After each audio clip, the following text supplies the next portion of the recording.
Okay, ready for another deep dive? Today we're getting into some really essential teachings about rebirth in the Pure Land.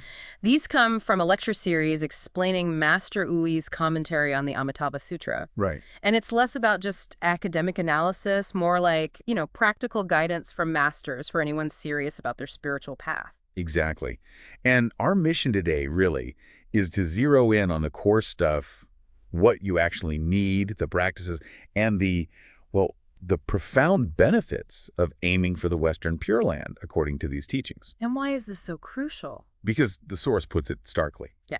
It's about the biggest thing in life, birth and death, how we navigate that. Okay, and there's this phrase that keeps coming up in the source material. Difficult to believe, but easy to practice. That sounds intriguing. It really is. So we're going to dig into why it might be hard to believe, what true faith and vows really mean, beyond just saying the words. Yeah, beyond formality. And how even simple practices, apparently, can lead to pretty extraordinary results based on these teachings. All right, let's unpack it. First off, why is the Pure Land presented as such a big deal, such a desirable goal? Well, the fundamental reason given in these teachings is that Amitabha's Pure Land is seen as the ideal place for spiritual growth, like the perfect environment. Not just like a nice afterlife. No, much more than that. It's where, your deepest spiritual goals, like enlightenment, can actually be achieved. It's perfectly set up for it. You mentioned even very advanced practitioners are interested. That's a key point the source makes. Yeah. Great bodhisattvas beings way, way further along the path than us. They actively want to go there. That really tells you something about its significance, its effectiveness for practice. Okay, so what's the flip side? Our current world, the Saha world as it's called, what's the warning about staying here? Yeah, there's a pretty sobering message there. For ordinary beings, people like us who haven't, completely dealt with our core issues, greed, anger, ignorance, all that. The afflictions. Right, the afflictions. The teachings say, flat out, if you stay here, you can't escape the cycle of rebirth, samsara, in this lifetime. Not through the usual methods anyway. It's presented as incredibly difficult without first getting rid of those deep-rooted patterns. And if you don't get rid of them, is there a downside, a risk? Oh, yes, a big one. The commentary really stresses this. If your virtuous conduct isn't genuinely strong, like really living the 5 precepts, the 10 virtues, and not just superficially. Not just ticking boxes. Exactly. There's a real danger of falling into the lower realms. The source even puts a number on it, sort of, suggesting if your virtue isn't consistently high, maybe like 80% solid, the chances of falling are, much higher. Wow, 80%, that's a high bar. And it sounds like the source is also critical of practice that's just kind of external, not truly felt inside. Yes, very critical of superficiality. And taking refuge, getting precepts, formally important, sure. But the teachings warn against just doing the outward stuff without real inner commitment. Like going through the motions. Precisely. There's this vivid example. Someone might take refuge with teacher after teacher, loads of ceremonies. But if they don't truly rely on the Dharma itself, the actual teachings in the scriptures, not just the person. Relying on the teaching, not the person. Exactly that. If they don't do that, they might not actually get the protection that's talked about. So it all comes down to what's really going on inside, not the outward show. Completely. Yeah. That's why you see the contrast drawn between, say, someone very learned but maybe not fully sincere, versus someone perhaps uneducated but deeply honest who does achieve rebirth. Ah, like that story about the old woman. Right, the virtuous old woman. No status, no wealth here, but her inner virtue, her read, was so real that apparently spiritual beings in the underworld recognized it, respected her, invited her to their Dharma assembly. It just hammers home that point. Yeah. True spiritual worth comes from inner cultivation, not your job title or bank balance. Okay, so given how tough things are here and the need for inner reality, how do you achieve rebirth in the Pure Land, according to these teachings? The source says it's not by small roots of goodness, blessings, or causal connections. That sounds weird, like you don't need good deeds. Yeah, it sounds counterintuitive at first, but Master Ouyi explains what not small means here. Good roots isn't just general niceness. It's the specific ability to believe and understand this particular teaching about Pure Land rebirth. It's tied to wisdom. Okay, so belief and understanding. What about blessings? Blessings here means the sincere willingness and the firm decision, the vow to be reborn there, and having the energy, the drive to do the practice, which is reciting the Buddha's name. Got it. Vow and practice. And the last one, Causal connections. Causal connections are the external things, the circumstances that even let you encounter this teaching and have the chance to practice it. And the source suggests we might actually be better off now regarding those connections. That seems surprising. It does seem that way. The point is, back then, getting access to complete scriptures or hearing lectures, that was tough. Now, we have things like collected editions of sutras. The Taik, Ouyi is mentioned for the Immense Life Sutra, plus recordings, online resources. Access is easier. Much easier. The teaching is more accessible. The challenge today, the commentary suggests, isn't usually the lack of opportunity, causal connections, but often the lack of those first two. The good roots to believe it, and the blessings, the deep sincerity to actually vow and do it. Right, back to that difficult to believe aspect again. Okay, so what is the main practice? The Karat. The core practice is reciting the Buddha's name, holding fast to the name. But, and this is crucial, the teachings immediately jump in to say it's not just mouthing the word Amitabha. Not just chanting mindlessly. Exactly. Not empty recitation. The real meaning, as it's explained, is oral recitation with mental adherence. Your mouth says the name, but your mind, your heart has to follow it. Mental adherence. What does that actually mean? How do you adhere to Amitabha? It means aligning your heart, your actions, your whole being with Amitabha Buddha himself. How? How do you do that? Align with Buddha. The foundation given is Amitabha's 48 vows. The source really hammers this home. We have to try and make Amitabha's vows our own vows. Hosambog, make his vows my vows. Yes, that's the core of correspondence. When your heart, your vows, your understanding, and your practice line up with Amitabha's, that's what true recitation is doing. Every Amitabha becomes a check-in. Am I aligning with his wish to save all beings? Wow, okay. That gives recitation a whole different weight. So, practically, how do you work on this day to day? The source offers different levels. Ideally, if you can, reciting the entire Immense Life Sutra daily is recommended. But practically, For most people. a morning and evening routine is suggested. Morning class. Focus on reciting Chapter 6 of the Immense Life Sutra, the 48 vows. Really absorb them. Make them your own aspiration. Okay, reaffirm the vows in the morning. And evening class.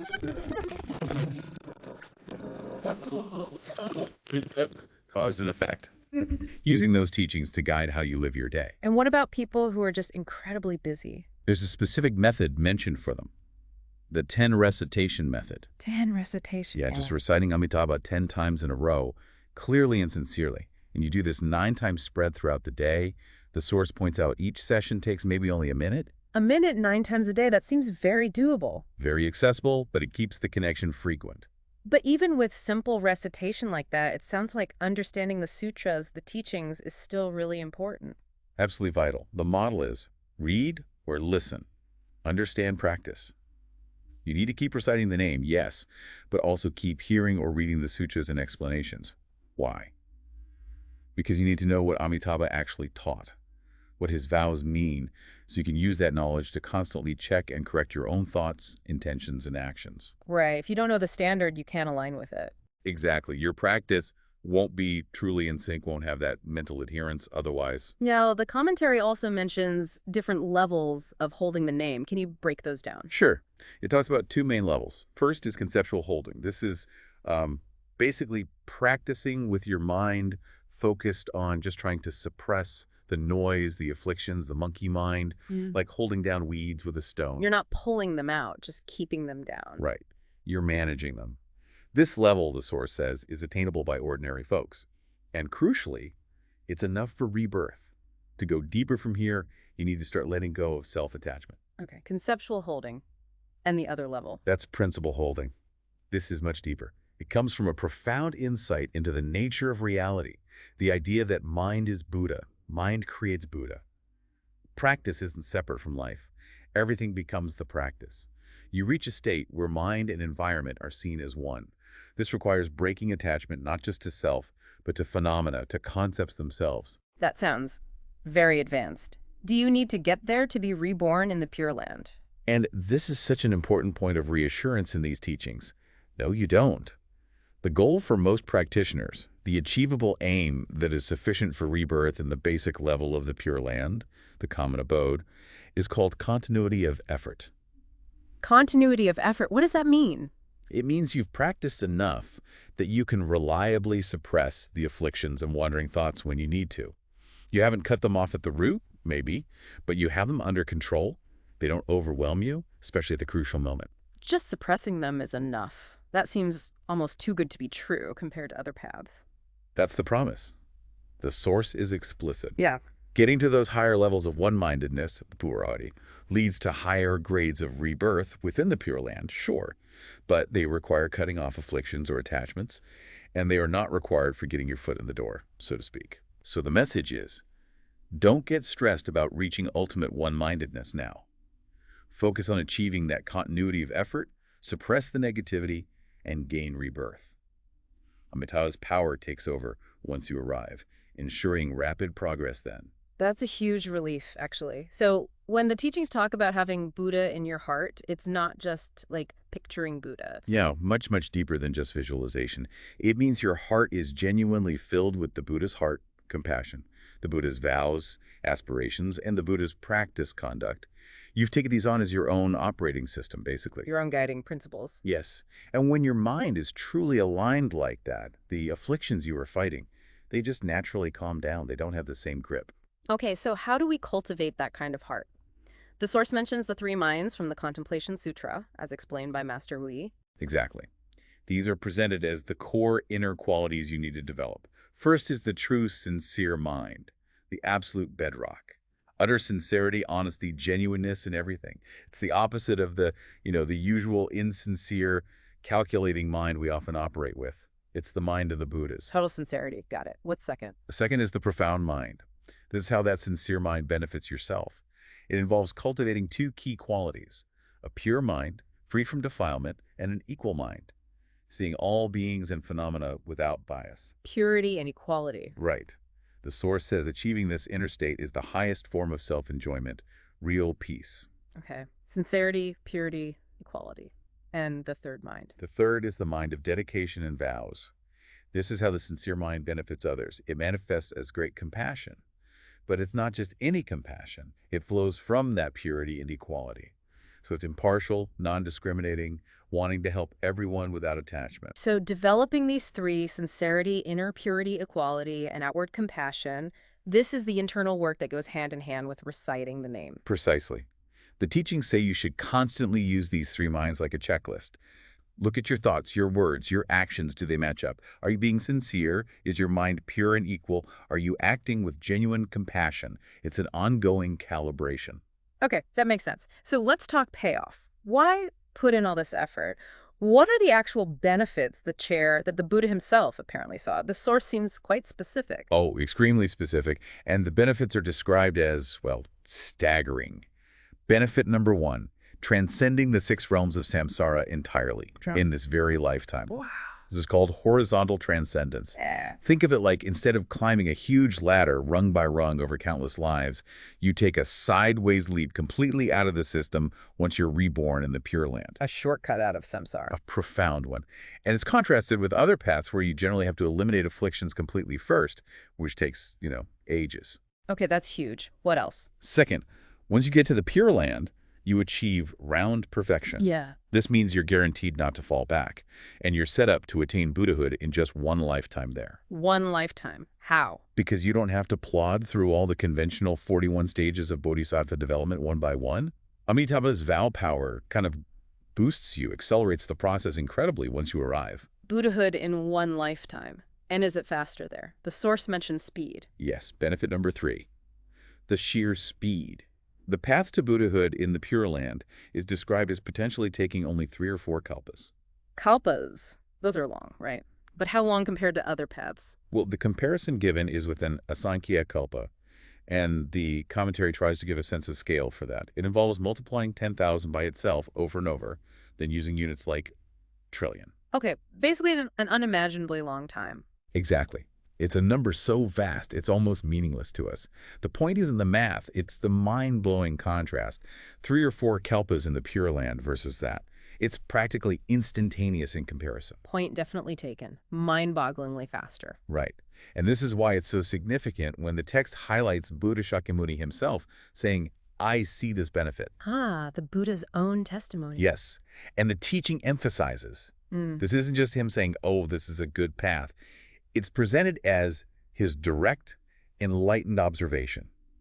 With his perfect vision, his 5 types of eyes, he sees this is real, this benefit is achievable, this path works.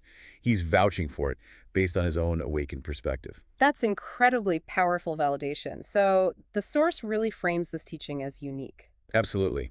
It's described using superlatives, the most simple, easy, direct, fast, and complete method. There's a phrase used. It horizontally encompasses the 8 teachings, vertically penetrates the 5 periods. Meaning It somehow contains the essence of everything the Buddha taught, across all the different styles and time periods of his teaching, including things like Zen and complex philosophies. It gets to the heart of it all. And we see highly accomplished beings choosing this path. We do. The prime examples cited are the great bodhisattvas, Manjusri and Samantabhadra. At the very end of the massive, profound Flower Adornment Sutra, what do? They make vows to be reborn in Amitabha's Pure Land. Wow. If it's good enough for them. Right. It shows its supreme importance. Right. But then, on the other end of the spectrum, the source also gives examples of people who committed really serious negative actions. Oh. But if they encounter this specific teaching, maybe even right at the end of their life, and they generate genuine faith and recite the name sincerely, they can still be reborn there, assuming they had some underlying positive connection, of course. So it spans the highest bodhisattvas down to, well, almost anyone with the right conditions at the end. That's incredibly inclusive. That's exactly how it's presented. And this reliability is backed up by citing famous masters from other Buddhist schools, like Venerable Yuanying, the Tiantai Master Zizi, the Chan Master Youngming Yanshu, Zen Master Che Wu. What about them? These were giants in their own fields, masters of doctrine or meditation.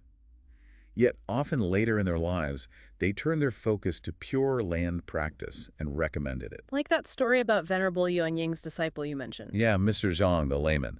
He'd practiced Zen and esoteric methods for years, was quite elderly, in his 80s, but then he fully switched to Pure Land, reciting Amitabha's name 30,000 times a day while walking 30,000 steps. That's dedication. It is.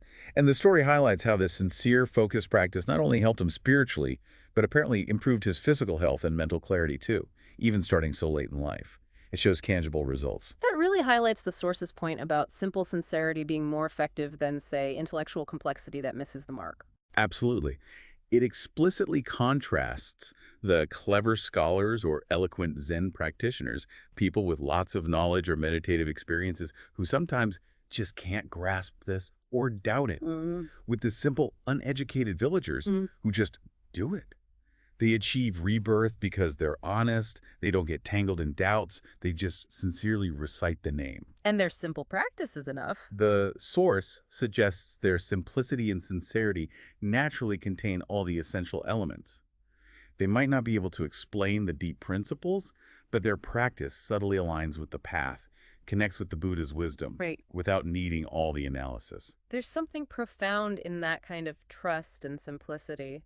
Did Master Ouyi give any advice on how we should approach this teaching, given these different aspects? Yes, very helpful advice. He basically says, don't look at it as too hard, or you'll get discouraged. Don't look at it as too easy, or you'll become careless and complacent.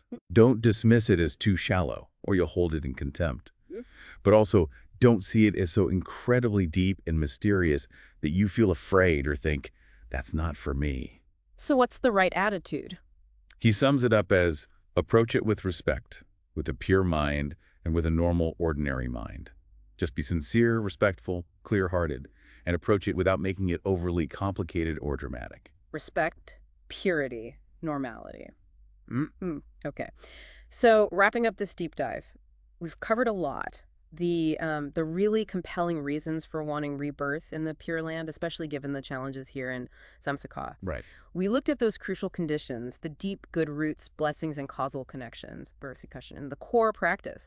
Reciting the name, yes, but with that vital mental adherence, aligning our heart, vows, and actions with Amitabha's. Aiming for that achievable goal of continuity of effort. Exactly, knowing that suppressing afflictions is enough to get reborn, and then the incredible benefits, jumping out of samsara, the super fast track to Buddhahood, all validated by Shakyamuni Buddha himself saying, I see this benefit. And these teachings really lay out a choice, don't they? Yeah. Especially with the Buddha's own testimony. Here's a path presented as available, relatively simple in its core practice, even if hard to fully believe initially, and incredibly effective. Yeah. So the implication is, if you hear this, understand the benefits testified to by the Buddha and don't take it up. Yeah. Well, the source presents that as a potentially huge missed opportunity for liberation. Which kind of leaves us with a final thought, drawing from all this. If this path works for the highest bodhisattvas, and it works for simple, sincere villagers and great masters from other traditions turn to it, what's the real roadblock for us, listening right now? Is the path itself the issue? Or is it something in us, maybe a lack of that deep sincerity, maybe we're too caught up in our own ideas, or maybe just finding it hard to fully trust something so direct, something to definitely ponder?